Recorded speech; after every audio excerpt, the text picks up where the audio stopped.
Good morning dear student. आज की class में हम लोग सॉल्व करेंगे चैप्टर नंबर 3 गति के क्वेश्चन को। डियर स्टूडेंट आज की good morning good morning dear student. Good morning dear student. Good morning dear student. Good morning good morning dear student. Good morning dear student. Good morning dear student. Good morning dear student. Good morning dear student. आज की class में हम लोग solve करेंगे chapter number 3 गति के questions को।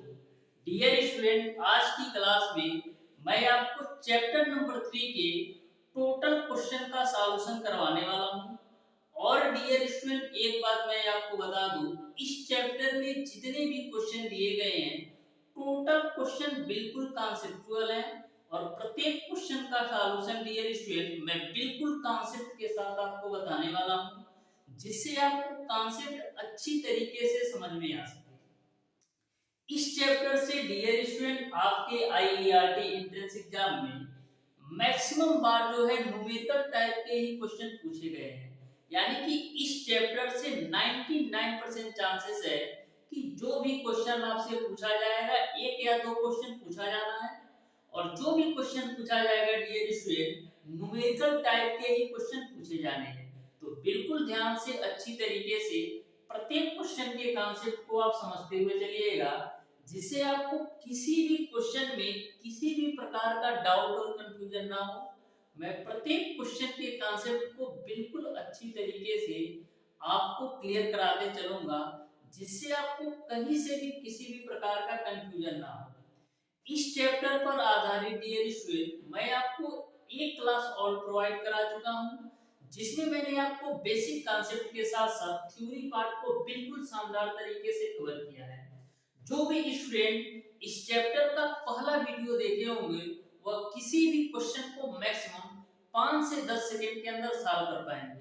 तो डियर स्टूडेंट हमारी आपसे रिक्वेस्ट है, जो इस चैप्टर का पहला वीडियो यानी पार्ट 1 नहीं देखा है जरूर देख लीजिएगा, जिससे आपको इस चैप्टर के बेसिक कॉन्सेप्ट जितने भी हैं अच्छी तरीके से समझ में आ सके। आपको भी पता है डियर स्टूडेंट की कॉन्सेप्ट की पावर। यदि आप किसी भी चैप्टर के कॉन्सेप्ट को बिल्कुल अच्छी तरीके से समझ जाते हो तो उस चैप्टर से किसी भी प्रकार से कहीं से भी एग्जामिनर यदि आपसे क्वेश्चन पूछ लेता है तो आपसे छूटता नहीं है। बस आपको उस चैप्टर का कॉन्सेप्ट अच्छी तरीके से पता होना चाहिए। तो यदि आपने अभी तक पार्ट 1 नहीं देखा है तो जरूर देख लीजिएगा। उस वीडियो में मैंने बिल्कुल शानदार तरीके से इस चैप्टर के बेसिक कॉन्सेप्ट को क्लियर किया है। डियर स्टूडेंट स्टार्ट करते हैं हम लोग आज की क्लास। देखिएगा डियर स्टूडेंट क्वेश्चन नंबर 1। तो क्वेश्चन नंबर 1 को बिल्कुल आप ध्यान से समझिएगा। बोला है कोणीय वेग का मात्रक होता है। तो कोणीय वेग का मात्रक आप तभी बता सकते हो जब आपको कोणीय वेग का फार्मूला पता हो। तो कोणीय वेग का फार्मूला क्या होता है? तो कोणीय वेग बराबर आपका क्या होता है डियर स्टूडेंट? कोणीय वेग बराबर आपका होता है कोणीय वेग बराबर आपका होता है डियर स्टूडेंट कोणीय विस्थापन बट्टे का कोणीय विस्थापन बट्टे का क्या होता है? समयांतराल।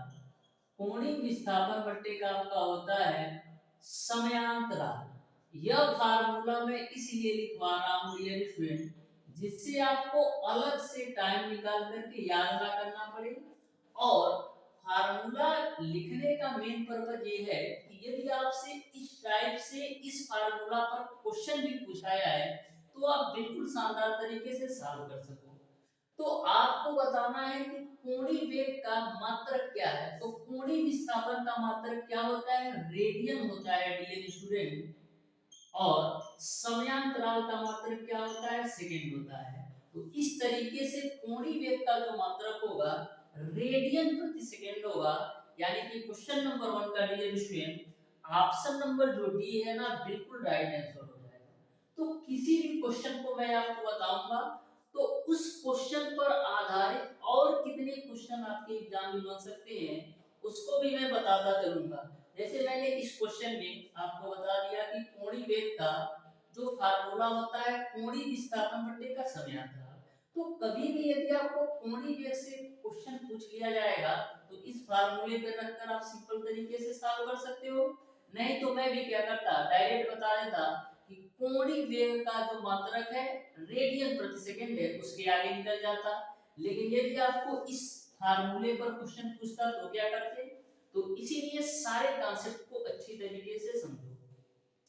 देखिएगा डियर स्टूडेंट, क्वेश्चन नंबर 2 को, क्वेश्चन नंबर 2 आपका इस प्रकार से है कि पिंड का त्वरण शून्य होगा यदि पिंड का चाल समय ग्राफ।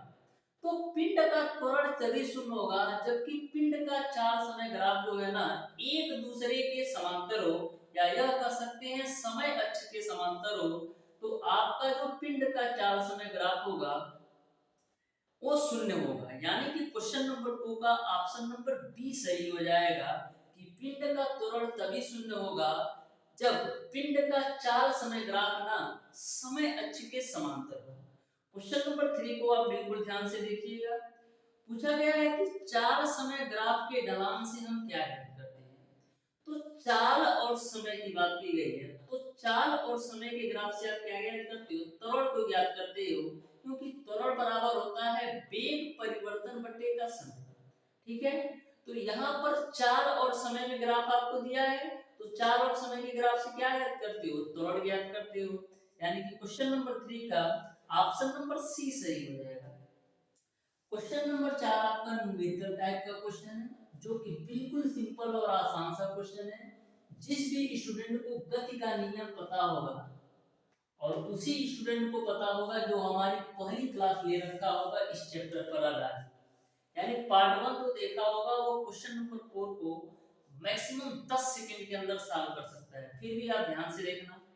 बोला है दो वस्तुएं h1 व h2 ऊंचाइयों से एक साथ छोड़ी जाती हैं, इनके पृथ्वी पर पहुंचने के लिए लिए गए समयों का अनुपात आपको बताना है।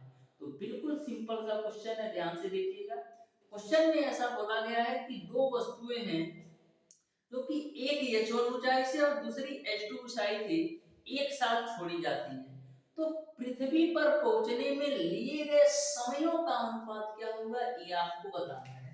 तो आपने गुरुत्व का नियम पढ़ रखा है, क्या पढ़ रखा है, आपने पढ़ रखा है H बराबर क्या होता है यूटी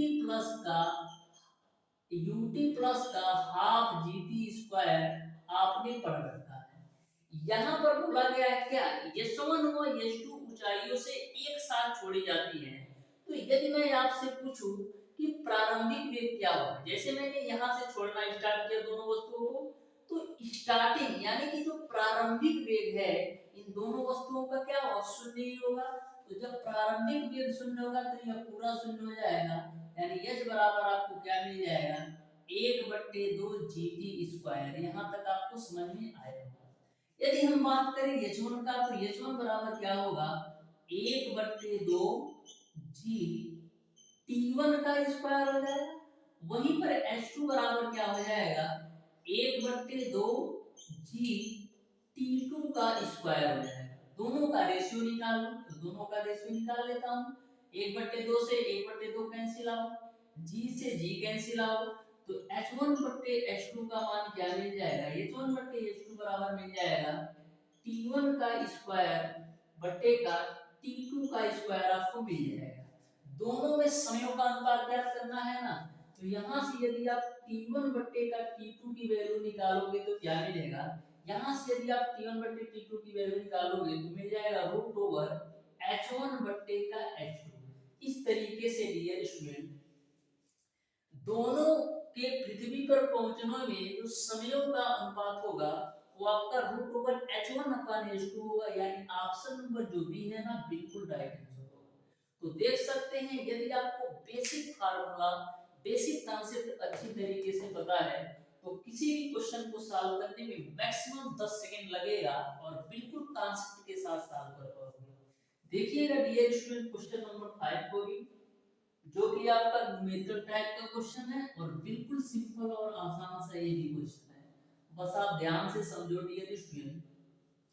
प्रत्येक क्वेश्चन को मैं इस तरीके से बताऊंगा कि आपको बिल्कुल अच्छी तरीके से प्रत्येक क्वेश्चन के कॉन्सेप्ट सीखने को मिलेंगे आपको किसी भी प्रकार का डाउट नहीं होगा। तो क्वेश्चन नंबर 5 आपका है, प्रारंभ में एक कार समान वेग से चल रही है, ठीक है, चलने दीजिए। उस पर 1 मीटर प्रति सेकंड स्क्वायर का त्वरण 12 सेकंड तक लगा, जिसके फलस्वरूप 12वें सेकंड में कार ने 190 मीटर की दूरी तय की। कार का प्रारंभिक वेग क्या है, ये आपको बताना है। तो मैंने जब बताया था कि 3वें सेकंड में चली गई दूरी क्या होती है, तो मैंने आपको बताया था डियर स्टूडेंट कि 3वें सेकंड में जो चली गई दूरी होती है वो यस बराबर आपका होता है u प्लस का हाफ a 2t माइनस का 1। ये आपका होता है कब, जब टीवें सेकंड में चली गई दूरी की बात करें तो हम फार्मूला अप्लाई करते हैं यस बराबर u प्लस हाफ ए 2t माइनस 1।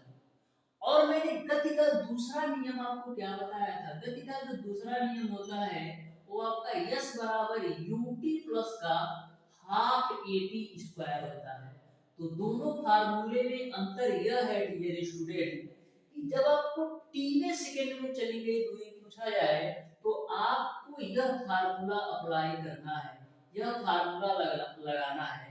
लेकिन यदि सिंपल तरीके से यदि दूरी पूछी जाए तो आपको गति का दूसरा नियम लगा देना है। तो दोनों में अंतर आपको समझ में आ गया होगा। यदि 3 सेकंड में चली गई दूरी पूछे तो यस बराबर u प्लस हाफ ए 2t माइनस 1 होता है। लेकिन यदि सिंपल तरीके से दूरी पूछे तो यस बराबर ut plus half A T square होता है। यहाँ तक आपको समझ में आ गया होगा। अब डियर स्टूडेंट हम चलते हैं क्वेश्चन पर।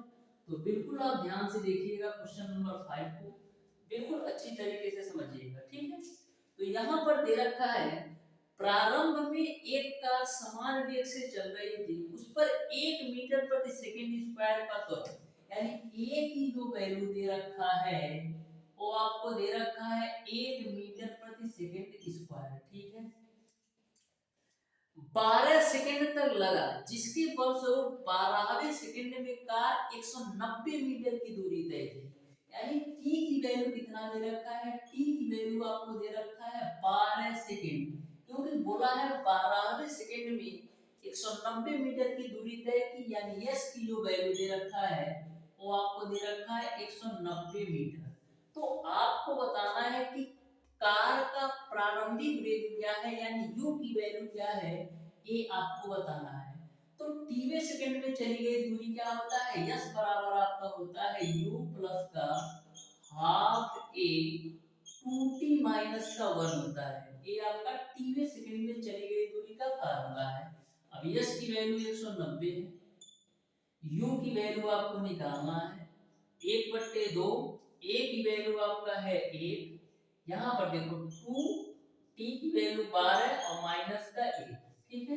तो यहाँ से आपको मिल जाएगा 190 बराबर u प्लस का 1/2, 12 गुना 24 में से घटाओगे कितना मिलेगा 23, 23 को काट दो 2 से तो 2 इधर 2 एकम 2 2 एकम 2 अब 0.5 यानी 11.5 मिल जाएगा। तो u की वैल्यू आपको क्या मिल जाएगी, u की वैल्यू कैसे निकालोगे, 190 में से 11.5 घटा दो, तो 190 में से 11.5 घटाओगे तो 178.5 आएगा। यही आपका आंसर हो जाएगा, यानी कि कार की जो प्रारंभिक वेग है 178.5 मीटर प्रति सेकंड हो जाएगा। यानी क्वेश्चन नंबर 5 का डियर स्टूडेंट आपका ऑप्शन नंबर सी जो है ना बिल्कुल राइट आंसर होगा। तो देख लो कितना सिंपल और आसान क्वेश्चन है। कब सिंपल और आसान लगेगा, जब आप बेसिक कॉन्सेप्ट उस चैप्टर का पढ़े रहोगे तो। अब देखिएगा डियर स्टूडेंट क्वेश्चन नंबर 6 को भी तो बिल्कुल आप ध्यान से समझो। मैं प्रत्येक क्वेश्चन के कॉन्सेप्ट को बिल्कुल शानदार तरीके से आपको क्लियर कराऊंगा, आपको सारी चीजें अच्छी तरीके से समझ में आएंगी।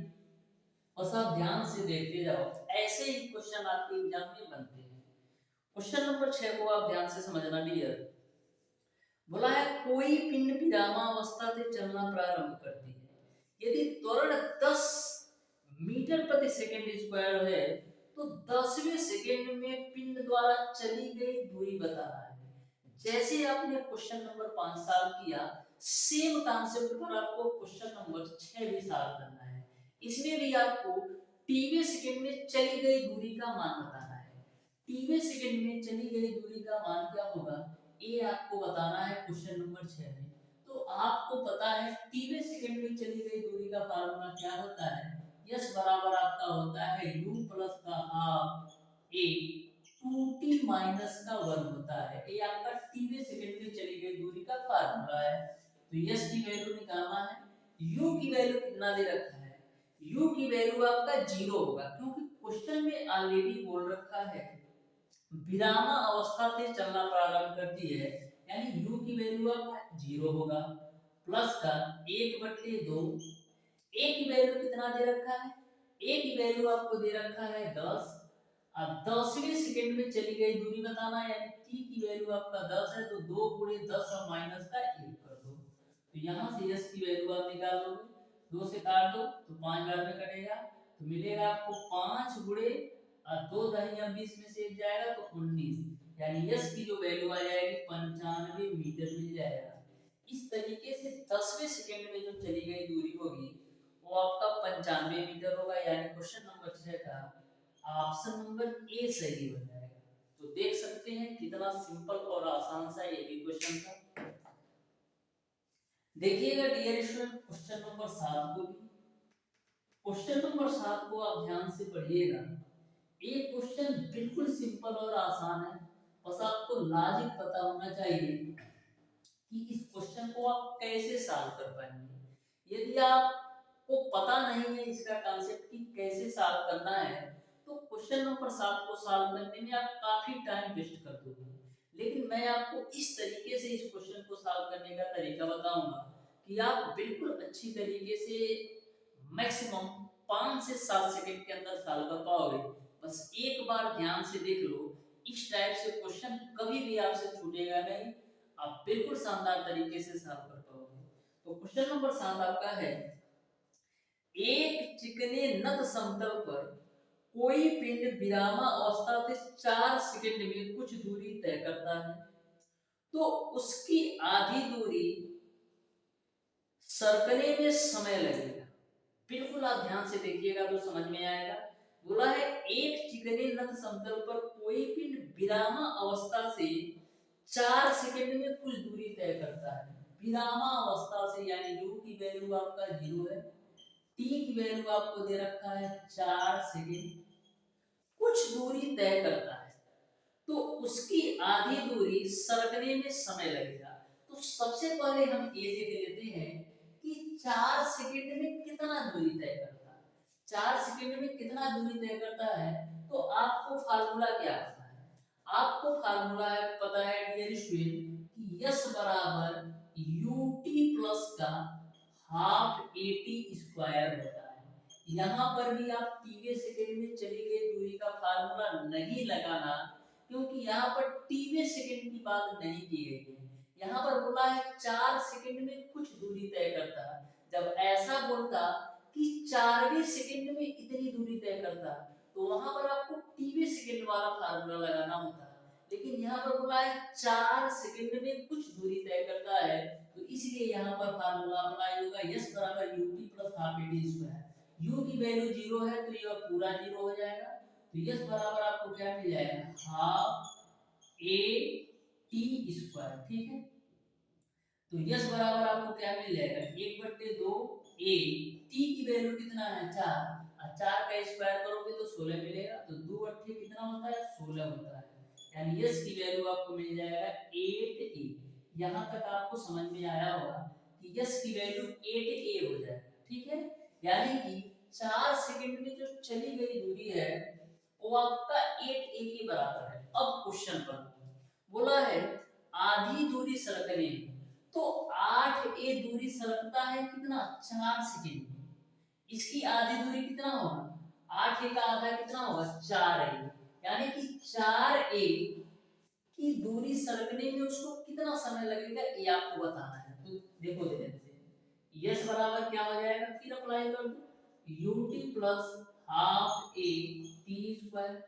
तो यहाँ पर देखो ये तो 0 हो जाएगा क्योंकि विरामावस्था से चलना प्रारंभ करती है। अब दूरी कितना लेना है, इसका आधा लेना है, तो इसका आधा कितना हो गया 4 हो गया, बराबर 1/2 ए, टी की वैल्यू आपको निकालना है टी स्क्वायर। अब देखो ए से ए खुपचा में, तो टी स्क्वायर की वैल्यू कितना मिल जाएगी, 4 गुना 8 मिलेगा। तो टी की वैल्यू कितना मिल जाएगी, 2 कौड़ी में 2 सेकंड, यानी कि आधी दूरी सरकने में उसको 2 कौड़ी में 2 सेकंड लगेगा। इस तरीके से डियर स्टूडेंट क्वेश्चन नंबर 7 का ऑप्शन नंबर बी सही हो जाएगा। तो देख लो कितना सिंपल क्वेश्चन है, लेकिन कॉन्सेप्ट पता होना चाहिए। देखिएगा डियर स्टूडेंट क्वेश्चन नंबर 8 को भी, जो कि बिल्कुल सिंपल क्वेश्चन है। बोला है किसी वस्तु के वेग को दोगुना कर देने से उसे रोकने की अपेक्षा दूरी होगी। तो यदि आप किसी वस्तु के वेग को दोगुना कर देते हो, तो उसको रोकने की अपेक्षा जो दूरी होगी है उसका डबल हो जाता है, यानी 4 गुनी हो जाएगी।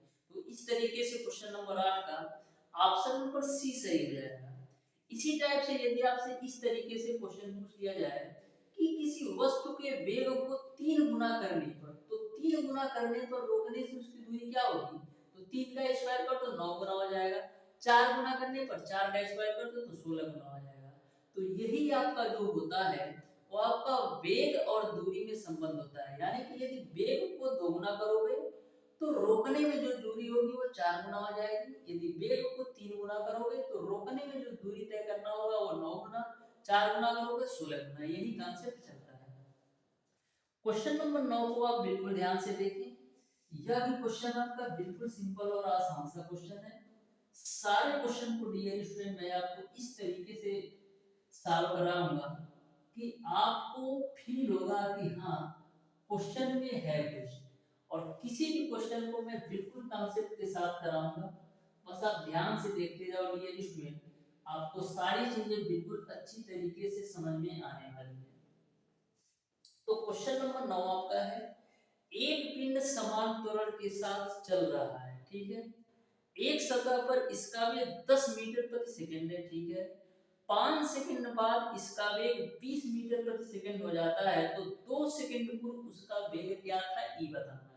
तो ध्यान से देखना। सबसे पहले हम क्या करेंगे, इसमें हम देख लेते हैं कि हमको कौन कौन सी वैल्यू दे रखा है। तो ध्यान से देखना, एक पिंड समान त्वरण के साथ चलना प्रारंभ करता है। एक सतह पर इसका वेग 10 मीटर प्रति सेकंड, यानी u की जो वैल्यू दे रखा है 10 मीटर प्रति सेकंड, ठीक है। फिर आगे देखो, 5 सेकंड बाद इसका वेग 20 मीटर प्रति सेकंड, यानी v की जो वैल्यू दे रखा है 20 मीटर प्रति सेकंड। या तो a मान लो, a u1 की वैल्यू है, a आपका u2 की वैल्यू है, ठीक है। और t की वैल्यू आपको कितना दे रखा है, 5 सेकंड। तो आपको यह बताना है कि 2 सेकंड पूर्व उसका वेग क्या था, ये आपको बताना है। तो सबसे पहले आपको त्वरण की वैल्यू पता होना चाहिए। तो त्वरण बराबर क्या होता है, वेग परिवर्तन बट्टे का समयांतराल। त्वरण बराबर क्या होता है, वेग परिवर्तन बट्टे का समयांतराल। तो वेग में परिवर्तन कितना हो रहा है, 10 से 20, तो वेग परिवर्तन कितना आएगा, 20 माइनस का 10, ठीक है। वेग परिवर्तन बटे का समयांतराल, और समयांतराल आपका 5 है, तो 20 में से 10 घटाओगे 10, और 10 बटे 5 कितना हो जाएगा, 2 मीटर प्रति सेकंड स्क्वायर, यानी त्वरण की वैल्यू आपका 2 मीटर प्रति सेकंड स्क्वायर होगा। आपको बताना है 2 सेकंड पूर्व उसका वेग क्या है। तो आपको पता है कि v बराबर क्या होता है, u प्लस का at होता है। क्या यह सही है? कब यह फार्मूला तब अप्लाई होता है जब 2 सेकंड बाद उसका वेग पूछता तो प्लस का यूज करेंगे। ध्यान से समझना, जब 2 सेकंड बाद उसका वेग पूछता तो यहाँ पर हम प्लस अप्लाई करते, लेकिन 2 सेकंड पूर्व पूछ रहा है, यानी कि यहाँ पर माइनस का टी हो जाएगा, यानी कि माइनस का एटी आ जाएगा। तो इस बात को आप बिल्कुल ध्यान में रखिएगा। यदि पूर्व की बात करें तो बीच में माइनस, यदि बाद की बात करें तो बीच में प्लस, ठीक है। अब देखो v की वैल्यू निकालना है, u की वैल्यू आपका 10 है, माइनस का a की वैल्यू आपने निकाला है 2, और t की वैल्यू आपका कितना है, 2 सेकंड पूर्व, यानी t की वैल्यू आपको कितना लेना है, 2 लेना है।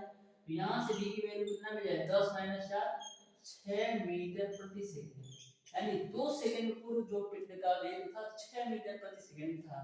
यानी क्वेश्चन नंबर 9 का ऑप्शन नंबर जो है ना बी सही हो जाएगा। तो देख लो कितना सिंपल क्वेश्चन है ये। देखिएगा डियर स्टूडेंट क्वेश्चन नंबर 10 को भी, जो कि बिल्कुल आसान सा ये भी क्वेश्चन है, आप ध्यान से समझोगी।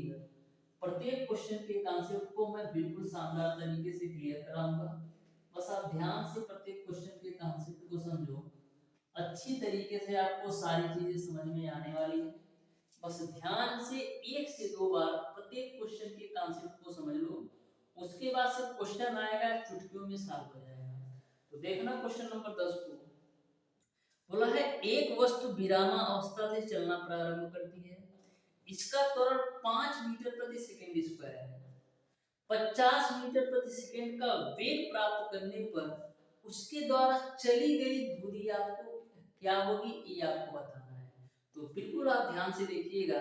एक वस्तु विरामावस्था से चलना प्रारंभ करती है, यानी u की जो वैल्यू है वो आपका 0 है, क्योंकि विरामावस्था से चलना प्रारंभ करती है। इसका त्वरण 5 मीटर प्रति सेकंड स्क्वायर है, यानी a की जो वैल्यू है 5 मीटर प्रति सेकंड स्क्वायर है, ठीक है। 50 मीटर प्रति सेकंड का वेग प्राप्त होने पर उसके द्वारा चली गई दूरी क्या है, यानी कि v की वैल्यू आपको दे रखा है 50 मीटर प्रति सेकंड। तो बोला है 50 मीटर प्रति सेकंड का वेग प्राप्त करने पर उसके द्वारा चली गई दूरी क्या होगी, ये आपको बताना है। तो यहाँ पर एक चीज आप ध्यान से देखिएगा, t की वैल्यू आपको नहीं पता है, तो यदि हमको t की वैल्यू नहीं पता है तो दूरी कैसे निकालोगे। तो आपने गति का तीसरा नियम पढ़ रखा है कि v स्क्वायर बराबर u स्क्वायर प्लस का 2as होता है, प्लस का 2as होता है, ठीक है।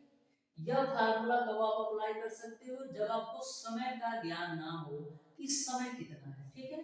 तो यहाँ पर v की वैल्यू कितना है 50, तो 50 का स्क्वायर कर दोगे तो मिल जाएगा 2500 बराबर प्रारंभिक वेग 0 है तो है पूरा 0, 2 a की वैल्यू आपका 5 है और यस है तो यस से रखो, तो मिल जाएगा आपको 2500 बराबर 10 यस, एक जीरो से एक जीरो फक्चा में, तो यस की वैल्यू कितना मिल जाएगी 250 मीटर, यानी कि क्या 50 मीटर प्रति सेकंड का वेग प्राप्त करने में वह 250 मीटर की दूरी तय कर चुका होगा, यानी क्वेश्चन नंबर 10 का ऑप्शन नंबर सी सही हो जाएगा।